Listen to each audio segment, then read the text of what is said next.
บรรยากาศในระหว่างทางก็จะเอามาใส่รถไถแบบนี้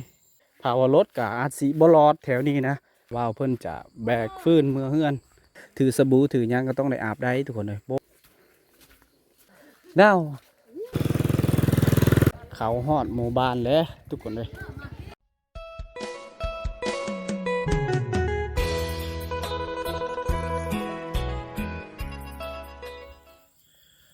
ทุกคนเลยเอาสบายดีทุกคนสบายดียามตอนแรงๆทุกคนเลยและกาสบายดีพ่อแม่พี่น้องทุกคนเด้อที่เข้ามาติดตามและรับชมวิดีโอเบาเคบ้านป่าทุกคนเลย ตอนนี้เบาเคกาอยู่หน้าคือเก่านะหลังจากที่ห่างหายไปนี่แหละทุกคนเลยสาเหตุที่บ่ไปถ่ายวิดีโอหรือว่าสาเหตุที่บ่ได้ไปเที่ยวส้มวิถีชีวิตชาวบ้านกันนี่แหละตอนนี้ก็อยู่หน้านี่แหละเกี่ยวข้าวตอนนี้กำลังขนเข้าจากป่าหน้าละเอามากองไว้อยู่นี่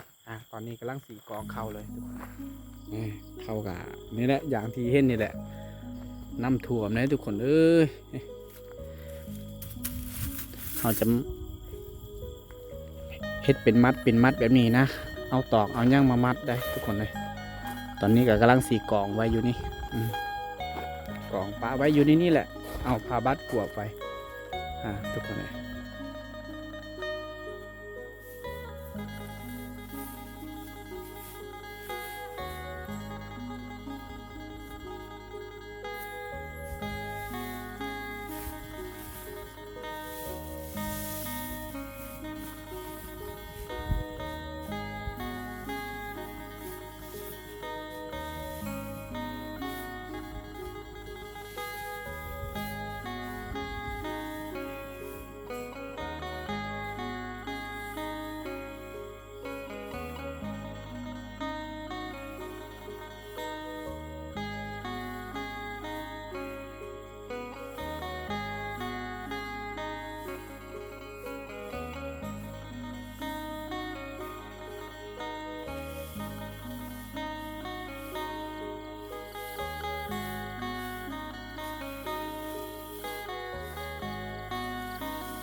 เอาได้กองแล้วนะกองแล้วเอาผ้าบัดมากวบไว้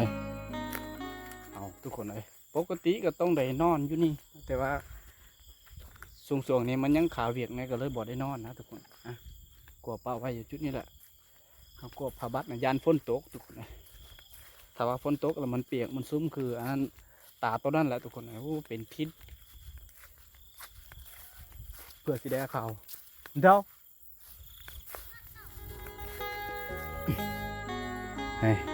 นี่คือเขตน้ำท่วมเลยทุกคนนะมันกับบ่เป็นตาเอาเลยแถวนี้น้ำท่วมอาจจะท่วมหมดเลยผู้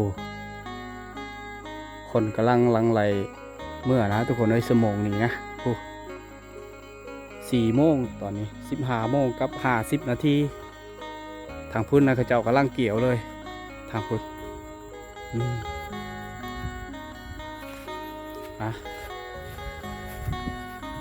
3-4 มือฝนตกนะโอ้ฝนตกนะคนบ่ได้เฮ็ดเวียกเฮ็ดงานอะไรอย่างเลย แล้วเขาเจ้าต้องเฮ็ดครัวแบบนี้เราต้องในย่างไปครัวอุ้ยบางคนแล้วก็เจ้าจะถือมอเตอร์ไซค์ได้หรือว่ารถจักรนี่แหละเจ้าถือไปอืมทุกคนเลย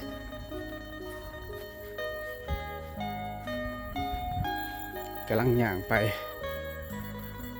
เอาทุกคนเลยนะวิดีโอนี้บ่าวเคกะจะได้พาทุกคนไป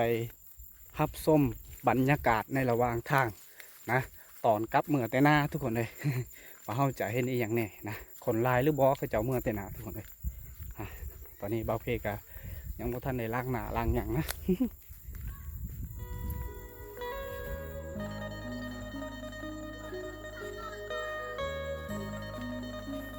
เดี๋ยวจะแวะไปเบื้องหน้าเขาเจ้าทางนี้ก่อนนี่เหมือนน้ำกินเขาเจ้าได้นี่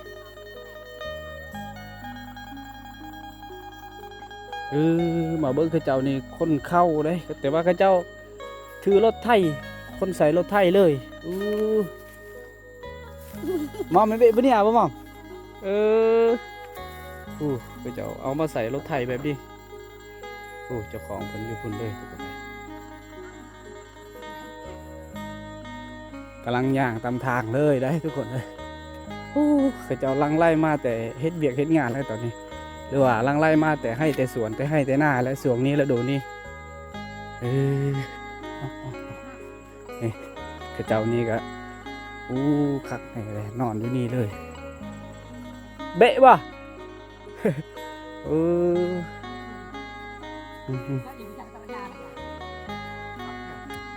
เขาเจ้าฮักคนขึ้นแต่นะตาหน้าได้หนีได้ทุกคนเลยโอ้เม็ดเข้าทุกคนเลยนี่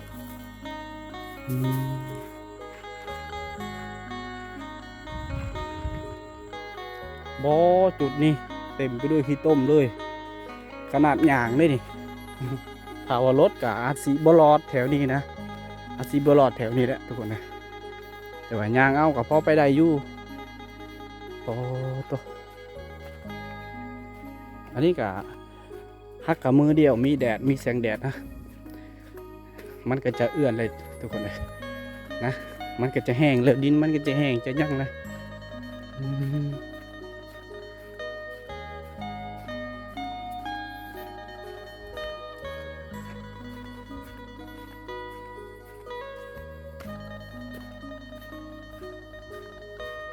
นี่ถ้าว่าแก่เข้านะถือรถไทยแก่เมื่อเข้าเนี่ยอาจจะบลอดจุดนี้แหละทุกคนดินมันซุ่มมันเปียกแล้วมันจะมืนตีนรถอย่างนะนี่นี่คือในระหว่างทางเลยทุกคนเลย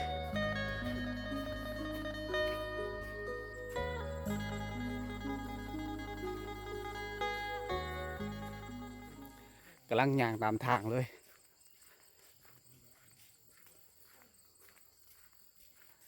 4:00แล้ว16:00แล้วตอนนี้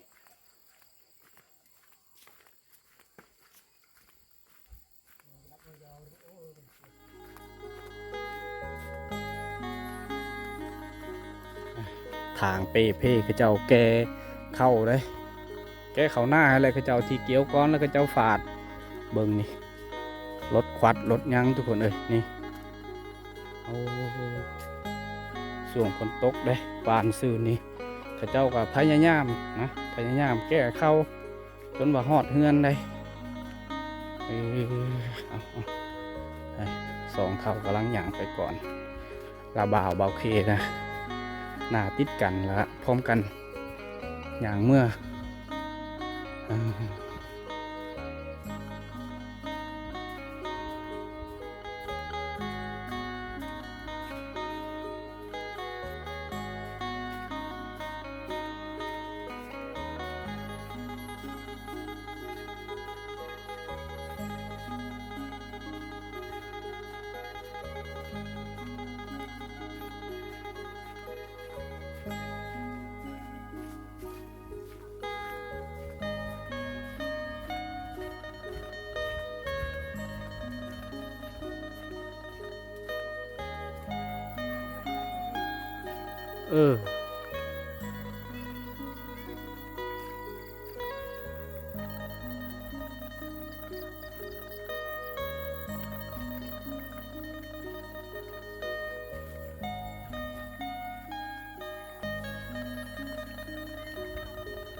มันก็เพหลายแล้วทางนะ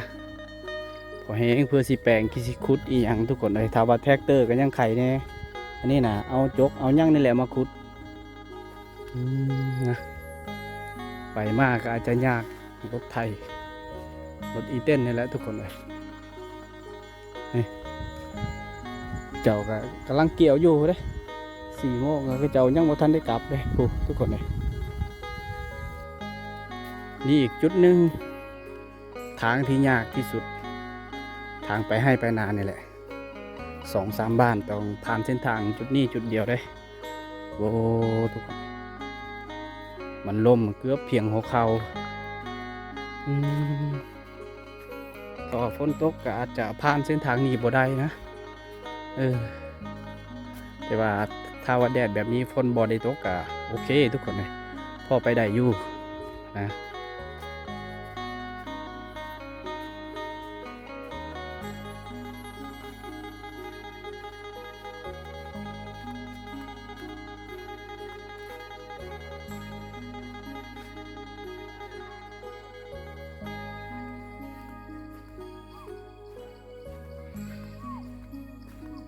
đó là chú Uyên lẽ đó là chú Uy kiaหอดทางระหว่างทางเห็นฟืนกับละเบ้าเพิ่นจะแบกฟืนเมื่อเฮือน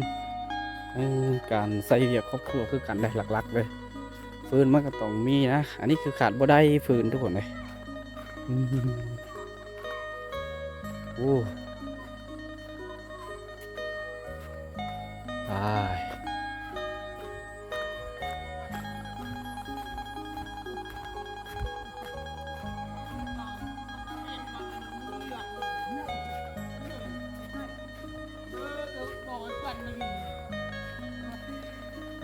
เอาได้ย่างหอดห้วยตัวนี้ทุกคนถ้าว่าใครที่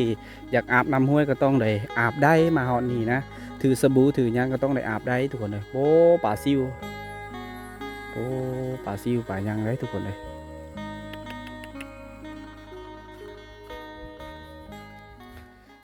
นี่ละทุกคนเลยกลับมาเตน่ากับเห็นฟืนในระหว่างทางก็ต้องจับฟืนแหวกใส่บานะ อย่างที่ทุกคนได้เห็นพอเท่าคนนั้นเมื่อกี้นะแบกไปจนฮอดบ้านพุ่นแหละตอนนี้ก็เจ้ายางไปก่อนเลยตอนนี้เบาเคกาสีมุ่งหน้าไปสู่บ้านข้าเจ้าแหละนะยางเมื่อพร้อมกับข้าเจ้าเลยทางแวะทางพุ่นคือทางบ้านเบาเคกอาจจะแวะทางพุ่นอันนี้อาจจะแวะทางบ้านข้าเจ้านี่นะ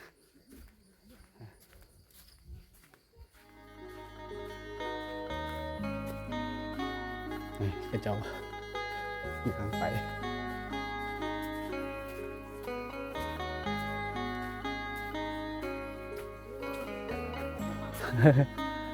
เพาะ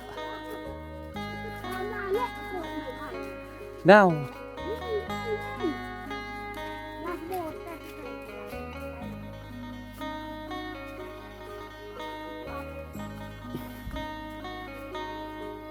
มันต้นเลยลำมันต้นเลย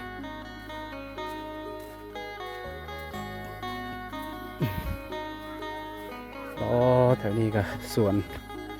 น้ำมักจักไปเบิดอาจจะแม่นสวนงัวสวนควายนั่นแหละเป็นเจ้าเห็ดหัวออมไว้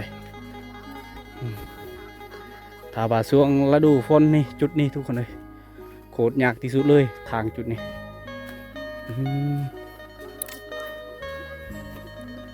ผู้มอเตอร์ไซค์เขาเจ้าจอดปะไว้สะสายแบบนี้แหละ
ยากตามทางมากก็ต้องเลย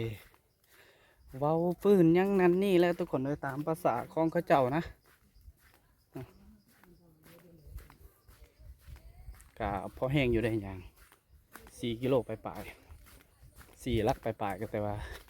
การย่างก็ต้องใช้เวลา1 ชั่วโมงแหละหรือว่า50 นาที40 นาทีประมาณนั้นแหละถ้าว่าย่างไวก็1 ชั่วโมงนะ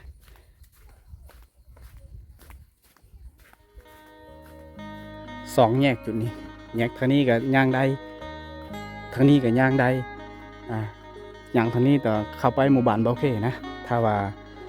ทางนี้อาจจะแม่นขึ้นภูเลยนะแต่ว่า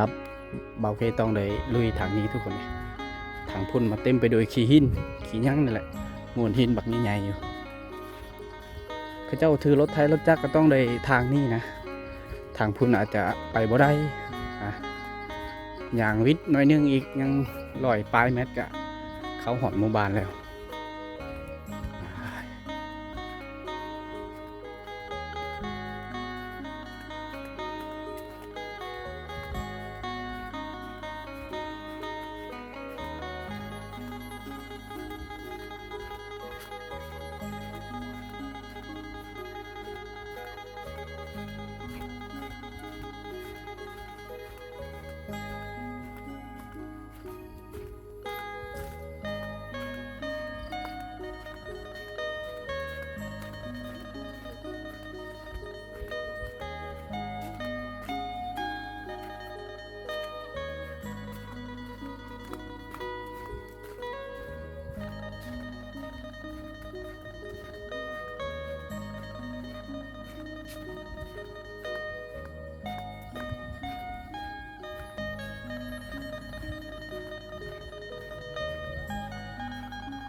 บางคนเขาเจ้า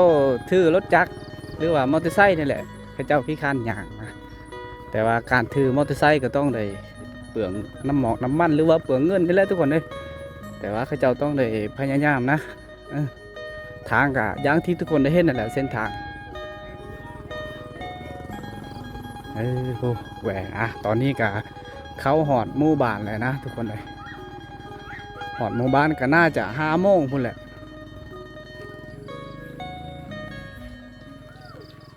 เขาหอดหมู่บ้านแล้ว1 ชั่วโมงไปนี่แหละเต็มไปเลยเรื่อง1 ชั่วโมงนี่ต้องได้มีเนาะนะเพื่อสิหอดหมู่บ้าน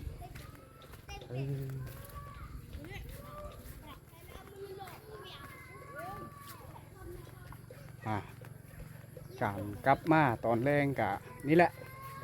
อย่างที่ทุกคนได้เห็นนั่นแหละนะถือฟืนถือยังเป็นฟืนตอนนี้ถือฟืนยางตามทางก็ต้องได้ว้าวยังนั่นนี่ได้ทุกคนเลยทุกคนเลยสำหรับตอนแรงนะตอนนี้4-5 โมง1 ชั่วโมงเลยขอย้ำเลย1 ชั่วโมงแต่ว่าเขาต้องเพราะว่าที่เขากับคุ้นเคยกับการยาง ต้องได้ลุยได้ย่างนะ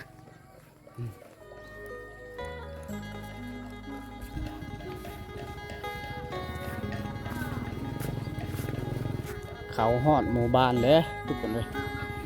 เขาหอดหมู่บ้านแล้วนะตอนนี้เอ้าคือฝนตกบ่อ้าวทุกคนเลยหอดหมู่บ้านแล้วตอนนี้นะทุกคนเลยนี่แหละอย่างที่ทุกคนได้เห็นนะเป็นวิถีชีวิตการเป็นอยู่อาศัยของคนชนบทบ้านป่านะอย่างที่ทุกคนได้เห็นนั่นแหละทุกคนเลยเจอกันไหมในวิดีโอต่อไปทุกคนบ๊ายบาย